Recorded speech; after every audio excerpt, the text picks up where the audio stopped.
वनुसल्ली अला रसूलिहिल करीम अम्मा बाद फ़अऊज़ु बिल्लाहि मिनश शैतानिर रजीम बिस्मिल्लाहिर रहमानिर रहीम। नाज़रीन अस्सलामु अलैकुम व रहमतुल्लाह। नाज़रीन, चीचक एक मौजी मर्ज़ है और इस चीचक को ख़त्म करने के लिए आपको मैं बेहतरीन करामत नुस्खा आपको बता रहा हूँ। नाज़रीन नोट फरमाइए। सम्माक एक किस्म का दाना होता है जो अतारों के पास मिलता है।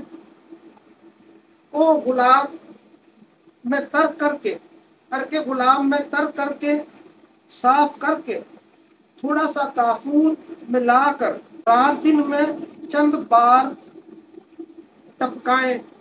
नाज़रीन बहुत नुस्खा आसान है। ये नुस्खे की तस्वीर मैं आपको भेज देता हूँ।